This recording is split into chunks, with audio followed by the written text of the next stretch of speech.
এখন হলো সকাল 7টা বাজে, সদ্য ঘুম থেকে উঠলাম। আমি ঘুমাচ্ছিলাম, উঠেছিলাম অনেকক্ষণ আগেই, বাট বাইরে এত ঠান্ডা আর বেরাইনি ভয়ে। ঈশান ঘুম থেকে উঠে ডাকাডাকি করলো। এই হলো আমাদের সামনের সিনিক বিউটি। টেন্টের মাথায় মাথায় পুরো স্নোফলস হয়ে বরফ পুরো ঢেকে রয়েছে। প্রত্যেক কটা পঞ্চু পুরো বরফে ঢেকে রয়েছে। আর কালকে কিন্তু আমরা যখন এসছিলাম এই পাহাড়গুলো পুরো শুকনো ছিল, ড্রাই ছিল। এই পাহাড়গুলো কিন্তু বরফে পুরো ঢেকে গেছে, সাদা হয়ে গেছে। ঘুম থেকে উঠে এরকম একটা দৃশ্য, উফ, আর কি চাই। এটা কিন্তু জীবনের স্বর্গসুখের থেকে কম কিছু নয়। মিন্ময় আমাদেরকে সকাল সকাল চা সার্ভ করছে। ও এটাই মিসিং ছিল, এই চাটা।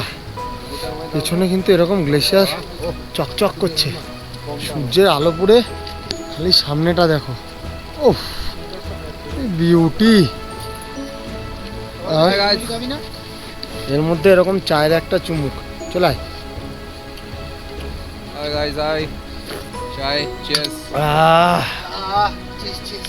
স্বর্গ সুখ। এইসব জিনিস কমার্শিয়ালদের জন্য নয়, এইসব অ্যাডভেঞ্চারাস ট্যুরার যারা, তাদের জন্য এসে এইসব ভিউজ তোমরা দেখতে পারবে। যদি ট্রেকিং এর শখ থাকে, প্লিজ ডু ভিজিট হারকিদুন, দারুণ মজা হবে। কিরকম লাগছে বল? ওকে তো গোটা ফুটেজে পাওয়া যায়নি, গোটা ব্লগে গায়েব। না গায়েব না, ব্যাপারটা হচ্ছে তোরা পেছনে ছিলি, আমি আগে ছিলাম। আমার বেশ ভালো লাগছিল আগে আগে লিড করতে। গাইড ফাইড দরকার পড়ে না, একাই 100। আমার পার্টনার আছে কোল্ড সোম, আমরা দুজন মিলে। ওরা মোটামুটি ক্যাম্পে আসার আমরা 20 মিনিট আগে এসে জুতো ফুতো খুলে পা ফা ভিজিয়ে সুন্দর আরাম করে বসছি। 20 মিনিট পরে দেখছি বাবুরা আসছে আস্তে ধীরে। আর তার মধ্যে এর আবার ব্যাগ ছিঁড়ে গেছে। ব্যাগ ফ্যাগ ছিঁড়ে একাকার অবস্থা। মানে অ্যাডভেঞ্চার এগুলোই, যে কিছু করা সময় যে সব কিছু ভালোভাবে হবে তা নয়, কিছু খারাপ জিনিস অবশ্যই হতে হয়। খারাপ জিনিস না হলে কিন্তু ভালোর মর্ম পাওয়া যায় না। যেমন তার মধ্যে দুবার আছাড় খেয়েছে, ঠিক আছে, এগুলো পার্ট অফ অ্যাডভেঞ্চার গাইজ। এটা হবেই, কিছু করার নেই। এই হলো ব্যাপার। এখন চাটা খাই, পেছনটা এরকম সুন্দর, এরকম সুন্দর ওয়েদারে চা আর বিড়ি সিগারেট খেয়ে নেশা করার দরকার নেই। এমনি মুখ থেকে ধোয়া বেরাচ্ছে, এটারই ফিল নিয়ে নেবে যারা খুব নেশাখোর আছে। ও জানবে কিভাবে?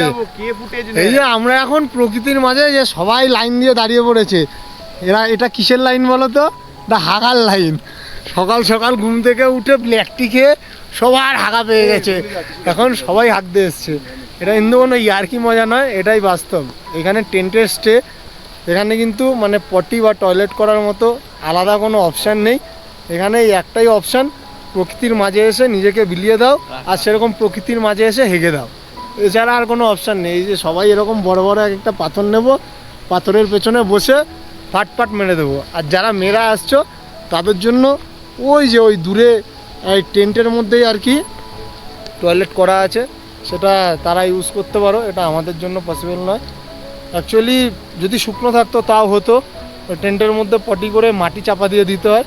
বাট এই যে স্নোফলসটা হয়েছে, মাটি পুরো ভিজে ক্যাতক্যাতে হয়ে গেছে, এটা আর সম্ভব নয় ওইখানে বসে পটি করা। সেই জন্য আমরা সবাই ডিসিশন নিলাম বাইরে এসেই পটি হবে। একদম আনকাট এই ব্লগটা হচ্ছে, একদম পুরো আনকাট র যা দেখছি আমরা সেটাই তোমাদের দেখাচ্ছি। এর মধ্যে 1%ও কোনো ঝোল নেই। তো ব্যাপার, আগে সাফসুতরা হই, পটি করি। তো আজ কিন্তু আমাদের মাত্র 3 কিলোমিটারের ট্রেক, 1 থেকে 1.5 ঘন্টার মতো লাগবে। তারপরেই কিন্তু আমরা পৌঁছে যাব আমাদের সাবমিট পয়েন্ট হারকিদুন। কমে গেল।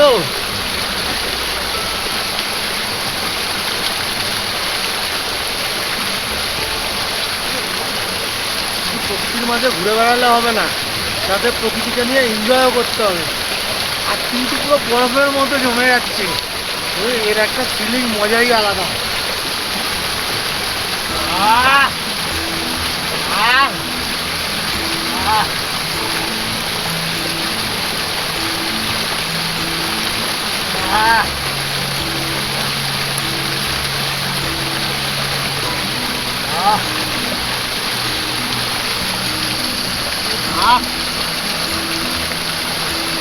জমে গেল। ইয়াস, এখন এবার যাই আস্তে আস্তে টেন্টের দিকে।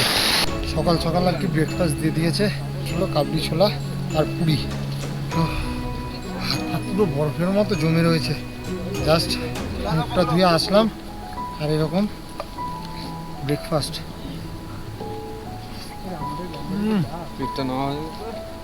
টেস্ট একদম মারাত্মক। সময় হয়েছে হলো 9:20।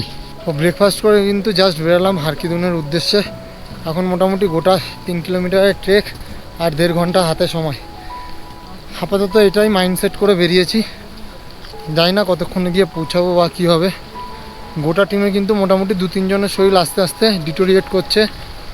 তার মধ্যে আমার ভাই আছে, সন্দীপ আছে, দেবানিক আছে, সবারই কম বেশি মোটামুটি অল্প অল্প করে প্রবলেম হচ্ছে। দেখা যাক, ওপরে উঠে আশা করছি ঠিক হয়ে যাবে ওপরে উঠতে উঠতে, কারণ সবাই মেডিসিন নিয়ে নিয়েছে, পেট ভরে খেয়েও নিয়েছে। কি হবে ভগবানই জানে। জয় শিব শম্ভু, হর হর মহাদেব। সব ঠিক হয়ে যাবে, সব হয়ে যাবে। চলো যাই আগে। আর রাস্তা কিন্তু এখন এরকম সুন্দর, সেরকম একটা স্টিভ নেই বললো। এই রাস্তায় যেতে যেতে কিন্তু গলা প্রচণ্ড শুকায়। এরকম অল্প অল্প 1 সিপ করে জল খাওয়া উচিত, তাতে বডি ডিহাইড্রেটও হবে না, বডিতে অক্সিজেন লেভেলটাও ঠিক থাকবে, আর তার সাথে গলা শুকানোটাও অল্প অল্প কমবে। আর আজকের আকাশ কিন্তু এরকম পুরো পরিষ্কার, পুরো নীল আকাশ, সাথে সাদা মেঘ। কালকে রাতে এত স্নোফলস হয়েছে, চারিদিকে এরকম বরফ পুরো পড়ে রয়েছে। সকালবেলায় তো দেখালামই, আমাদের টেন্ট পুরো বরফে ভরে গেছে। আর তার মধ্যে আরেকটা প্রবলেম হয়েছে, সেটা হলো আমাদের যে সন্দীপ, ওর শরীর তা আগেই বললাম খারাপ লাগছিল, ওর শরীর প্রচণ্ড ডিটোরিয়েট করে গেছে, যার জন্য ও কিন্তু টেন্টে চলে গেছে রিটার্ন। পরে যদি শরীর ভালো লাগে তাহলে ওকে বলা হয়েছে এখান থেকে একদম স্ট্রেট রুট, এই স্ট্রেট রাস্তায়, এই রাস্তা ধরে উপরে চলে আসতে হারকিদুনে। মানে যেহেতু হাই অল্টিটিউডে যাচ্ছি, সেই কারণে হালকা একটু ব্রিদিং প্রবলেম কিন্তু আসছে। রাস্তা বেশি চড়াও নেই, তাও একটু হালকা ব্রিদিং প্রবলেম আসছে। এবার রাস্তাটা কিন্তু এরকম স্টিফ, বেশ খাড়া নিচে নামার রাস্তাটা, একদম পা টিপে টিপে টিপে টিপে ধীরে সুস্থে নামতে হবে।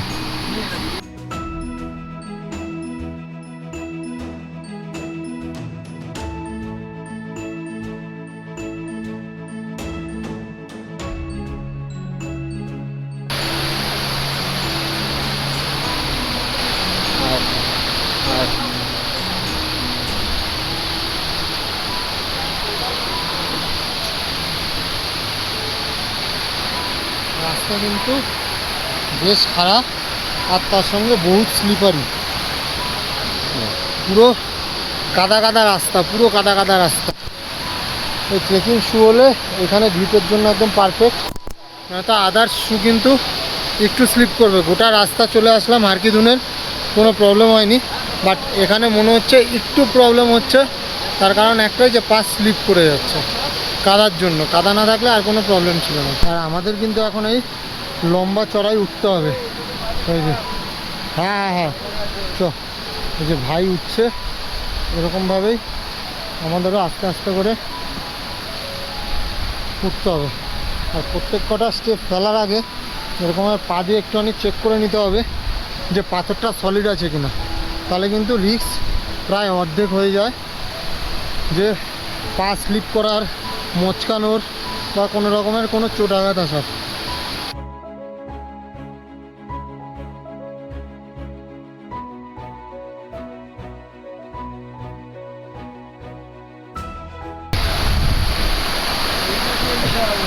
এরকম ডেঞ্জার রাস্তা। আমাদের এখন যেতে হবে এই দিকে, এই দিক থেকে উঠতে হবে ওই পাহাড়ে। বাপরে বাপ,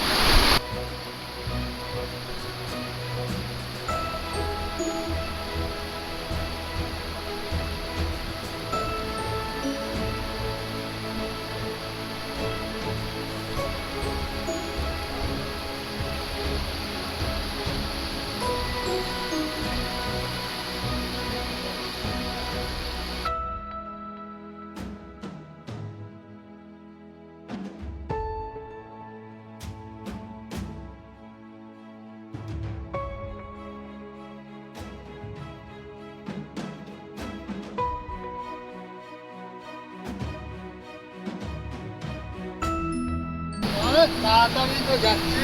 ইজি ইজি। ওখানটায় গিয়ে দাঁড়া। হ্যালো, আপনারা পাশ দাঁড়া, একদম।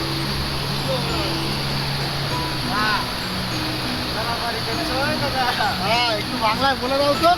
তাড়াতাড়ি করছে না তাড়াতাড়ি তাড়াতাড়ি বলো তাড়াতাড়ি যেতে হবে। তাড়াতাড়ি তো যেতে হবে ইজি গাইস ইজি। তাড়াতাড়ি এসে যেতে হবে সহজ তো। একদম সুস্থ कहाँ जाना है? हर की दूर औकात से बाहर। औकात से बाहर চলো, এ হলো ব্যাপার। এরকমই বেশ মজা করতে করতে, সুন্দর এনজয়মেন্ট করতে করতে, আর চারিদিকে শুধু ওই বরফ, এরকম বরফ দেখতে দেখতে আমরা এগিয়ে চলেছি।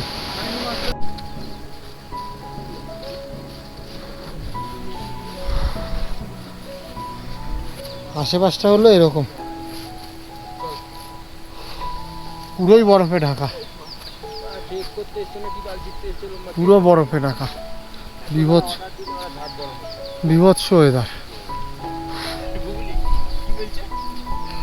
আর যেতে যেতে কিন্তু রাস্তার মাঝখানে এরকম এক রাস্তায় চলে এসেছি যেখানে শুধু বরফই বরফ, আর সবাই বরফ নিয়ে ওকে ছুটছে, ও ওকে ছুটছে।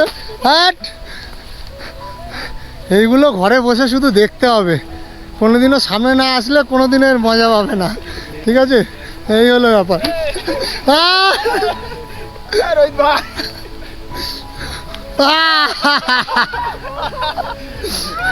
ভাই ক্যামেরাটা ধর, बना हुआ है ভালো করে দেখা। এই হলো মজা, এখানের মজা অন্যরকম। পেছনে পুরো বরফে ঢাকা, পুরো বরফে ঢাকা, মানে জাস্ট অনবদ্য অসাধারণ একটা ব্যাপার। ঠিক আছে, তো সবাই চারিদিকে শুধু বরফ ছোড়াছুড়ি চলছে। আহ! আহ! সেই মজা, সেই মজা, সেই মজা হচ্ছে। আহ! रोहित भैया आपका टिप बहुत खराब है। अभी आया।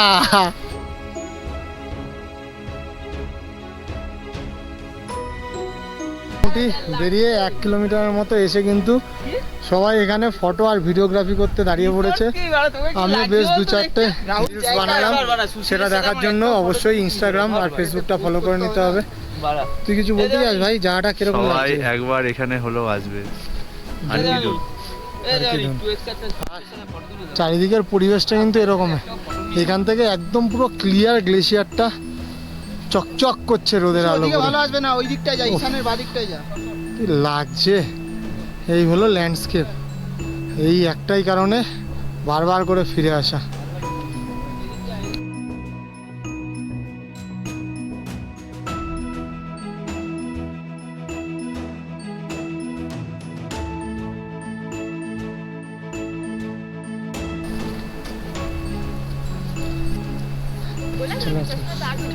अरे नहीं नहीं ठीक है।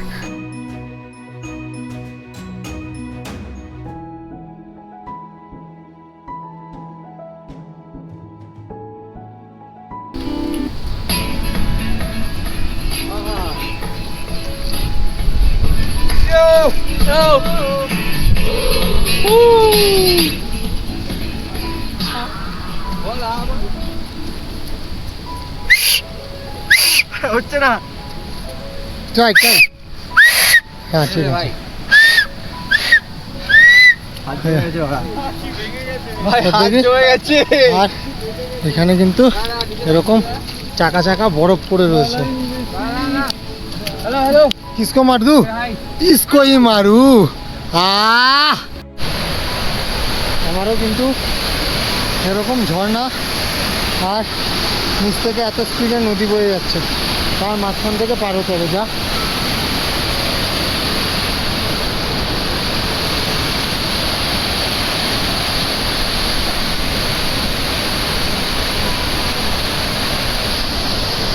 তো এই কাঠের ব্রিজগুলো পার হওয়ার কিন্তু একটাই নিয়ম, যে একজন একজন করে কন্টিনিউ পার হবে, আর মাঝখান দিয়ে আর একদম পা টিপে টিপে যেতে হয়, কারণ বেশি যদি জার্কিং হয় ব্রিজ কিন্তু ব্রেক হওয়ার একটা সম্ভাবনা থাকে। এই হলো ব্যাপার। এরকমভাবে নর্মাল ইজি ওয়েতে পার করা যায়, বাট এর আগের দিন ফার্স্ট দিন আমরা যে ব্রিজটা পার করেছিলাম সেটা প্রচণ্ড টাফেস্ট একটা ব্রিজ ছিল, প্রচণ্ড। আর কিন্তু গাছের ডালে ডালে পাতায় পাতায় পুরো এরকম বরফে ভরা। জানি না গোপ্রো ক্যাপচার করতে পারছে কি না। এই যে এখান থেকে কিন্তু এই বরফগুলো হালকা হালকা করে গলে গলে জল হয়ে পড়ছে। ও কি ভিউ, কি ভিউ! পুরো চারিদিক শুধু বরফে ঢাকা, বরফই বরফ।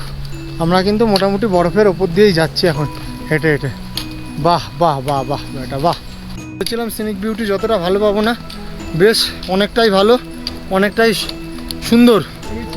হ্যাঁ, মানে হামতা তো নিজের চোখে দেখিনি, তাই কম্পেয়ার করতে পারছি না হামতা বেস্ট না এটা বেস্ট, কিন্তু এখনো পর্যন্ত এটা ফার্স্ট ট্রেক হিসাবে এটা বেস্ট। রসগোল্লা, রসগোল্লা বলো, কলকাতা রসগোল্লা, কলকাতা রসগোল্লা, খাও গুল্লা গুল্লা। আরে নাইস। গাছ ফাছ কিন্তু এরকম পুরো বরফে ঢেকে রয়েছে। তো হারকিদুন পৌঁছাতে কিন্তু আর মাত্র আমাদের 1 থেকে 150 মিটারের মতো রাস্তা বাকি। আর আমরা এখানে দাঁড়িয়ে বেশ কিছু নদীর ধারে ফটো ভিডিও তুলেছি। তো অ্যাট লাস্ট আমরা কিন্তু 3000 অল্টিটিউড গেন করে চলে আসলাম হারকিদুন। ক্যামেরাটা ওই দিক দেখা, কি ভিউ, কি সিনিক বিউটি! এটাই কিন্তু হারকিদুনের ট্রেক।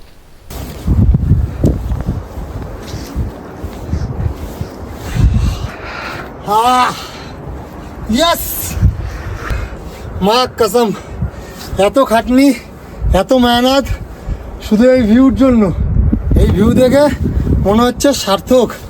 এতক্ষণ ধরে যত খাটনি, যত কষ্ট, যত স্ট্রাগল, যা যা করলাম সব সার্থক হয়ে গেছে। শুধু একটাই কথা বলবো, আমার ভিডিও দেখে যদি কারোর ভালো লেগে থাকে অবশ্যই তারা একবার হারকিদুন ট্রাই করে দেখো।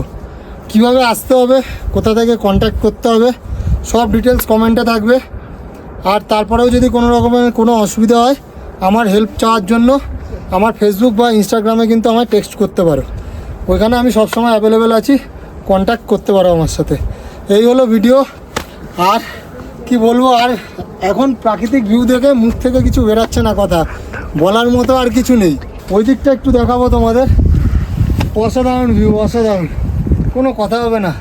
স্নোক্যাপ মাউন্ট আর এরকম গ্লেশিয়ার, রোদের আলোটা পড়ে কিন্তু পুরো চকচক চকচক করছে, চমকাচ্ছে পুরো। এখন বেশ কিছু ফটো তুলবো, আমরা ভিডিও করব, সেগুলো কিন্তু সব দেখতে পারবে ইউটিউব রিলস, ইনস্টাগ্রাম আর ফেসবুক রিলসে। চলো, টাটা।